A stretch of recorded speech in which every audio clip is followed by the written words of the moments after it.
Imagine waking up one morning to a world turned upside down. A disaster has struck and you are in the middle of it. Would you be ready? This is a question we all must ask ourselves because the reality is, emergencies and disasters can occur at any given moment and without warning. From hurricanes, earthquakes, and wildfires to pandemics and civil unrest, the range of potential crises is vast and unpredictable. Being prepared for such emergencies is not merely about having a stockpile of canned foods or a first aid kit, though these are certainly important. It's about the broader mindset of readiness, the ability to think clearly under pressure, to make quick decisions, and to take immediate action. The importance of emergency preparedness cannot be overstated. It's about safeguarding our well-being and the well-being of our loved ones. It's about ensuring we have the means to survive and to navigate the chaos that crises can bring. And let's be clear, preparation is not about living in fear or expecting the worst.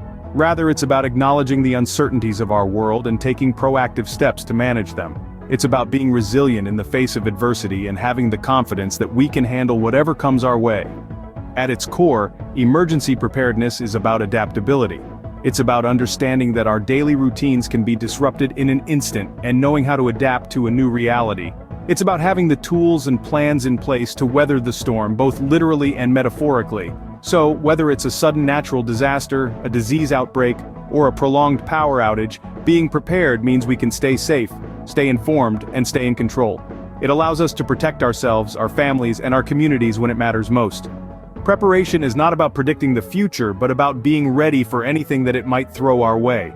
So let's delve into how we can achieve this readiness, how we can fortify ourselves and our homes against the unexpected. Because when it comes to emergencies, being prepared isn't just an option, it's a necessity. One of the first steps to emergency preparedness is assembling a well-stocked emergency kit. A comprehensive emergency kit is like a treasure chest of survival. It's a compact, portable solution that can mean the difference between distress and relief during a crisis. But what exactly should your emergency kit contain? Firstly, consider health essentials. Bandages and over-the-counter medications can help manage minor injuries and illnesses, while prescription medications are vital for those with chronic health conditions. Don't forget sanitation items like hand sanitizer and wet wipes, as cleanliness can often be compromised in emergency situations. Food and water are indispensable. Aim for a 3-day supply of non-perishable food items. Think canned goods, dried fruits, nuts, and energy bars. Remember to pack a manual can opener if you're including canned food. As for water, a general rule is 1 gallon per person per day, for both drinking and sanitation needs. Lighting and communication tools are also crucial. A flashlight and extra batteries, or even better, a hand crank flashlight can provide light when power is unavailable. A battery-powered or hand crank radio can keep you connected to the outside world, providing important updates and information. And let's not forget about important documents. Copies of identification, insurance policies, and a list of emergency contact numbers can come in handy in a variety of situations. But an emergency kit isn't a one-size-fits-all concept. Your kit should reflect your unique needs. If you have infants, don't forget baby food and diapers. Got pets? Include pet food and extra water. Any family members with special needs? Make sure their requirements are taken care of as well. Finally, remember to check your kit every 6 months. Replace expired items and update your kit as your family's needs change. Your emergency kit is more than just a box of supplies, it's a proactive step, a symbol of your commitment to safety and preparedness. It's your family's first line of defense against the unexpected, a beacon of hope in times of crisis. Remember, a well-stocked emergency kit is your first line of defense in a crisis. Having a plan in place is just as important as having supplies. This is the golden rule when it comes to developing a family emergency plan. The key is to ensure that everybody understands it and can execute it without hesitation when the time comes. Let's start with a simple step: picking a designated meeting spot. This should be a safe and easily accessible location outside your home. It could be a nearby park, a local school, or even a neighbor's house. This is the place where your family will regroup after evacuating. What if there's a situation where you get separated and can't reach the meeting spot? That's where having a list of emergency contacts comes in handy. This list should include local emergency numbers, relatives or friends who live out of town, and any other important contacts. But remember, this plan is not a one-size-fits-all solution. It should be tailored to your family's specific needs.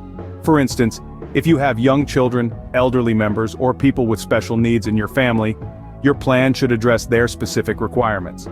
Next, it's crucial to communicate this plan with every family member. Make sure everyone, including the youngest ones, understand it.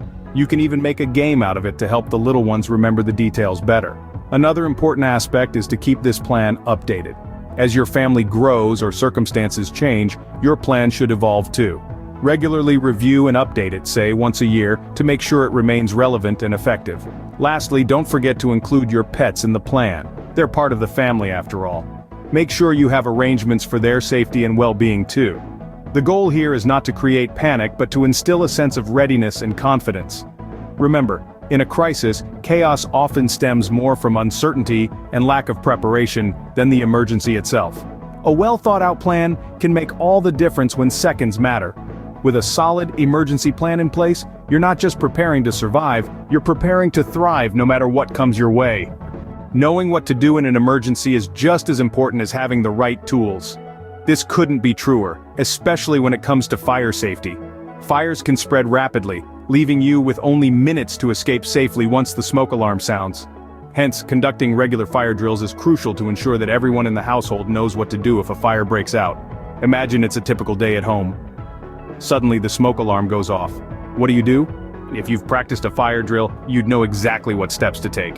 You'd know the quickest and safest route out of your home, where to meet up with others once outside, and who to call for help. This kind of preparedness could mean the difference between life and death. But conducting fire drills is not enough. It's equally important to familiarize yourself with the equipment that can help control a fire before it gets out of hand. Enter the fire extinguisher. This powerful tool can be a lifesaver, but only if you know how to use it correctly. So, where do you start? First, ensure that you have the right type of fire extinguisher. Not all fires are the same, and using the wrong type of extinguisher can actually make the situation worse. For example, a water extinguisher used on an electrical fire can be dangerous. Then, learn the steps to operate it. Remember the acronym PASS. Pull the pin, aim the nozzle at the base of the fire, squeeze the lever, and sweep the nozzle from side to side. It's a simple process, but in the heat of the moment, it can be easy to forget. And just like with fire drills, practice is key. The more comfortable you are with using a fire extinguisher, the better you'll be able to respond if a fire does break out. So, let's recap. Practice fire drills regularly. Familiarize yourself with your fire extinguisher. And remember, these aren't just one-time activities. Keep revisiting and revising these drills to make sure they're fresh in your mind. Practice makes perfect, and in a crisis, it could save lives. Nature can be unpredictable, but we can still prepare for it. When it comes to severe weather events like hurricanes or tornadoes, knowing your home's safest areas is imperative. These locations typically include a basement, an interior room on the lowest level without windows, or under a sturdy piece of furniture like a heavy table. Always have an emergency kit ready in these safe spaces. This should contain essentials like bottled water, non-perishable food, flashlights with extra batteries, and a battery-operated or hand-crank radio to stay updated on the weather situation. In addition to this, consider having a set of tools, plastic sheeting, and duct tape for any quick fixes. It's also advisable to have warm blankets or sleeping bags in case you need to stay in your safe space for an extended period. Preparation is the key to staying safe during severe weather events. Emergency preparedness can seem overwhelming, but it doesn't have to be. By taking small, manageable steps, you can safeguard your family in times of crisis. Today, we've discussed how to assemble a well-stocked emergency kit, develop a family emergency plan, practice fire drills, and prepare for severe weather events. Don't forget about having a go bag ready and knowing the safest areas in your home. It's essential to remember that preparation is a continuous process. It's not a one-off task, but an ongoing commitment to ensure your family's safety. By taking action today, you'll be far more equipped to handle any crisis tomorrow. Remember, the best time to prepare for an emergency was yesterday. The second best time is now. Subscribe and join us prepping for tomorrow on our journey to preparing for the future. Comment if you would like us to cover a certain topic about prepping.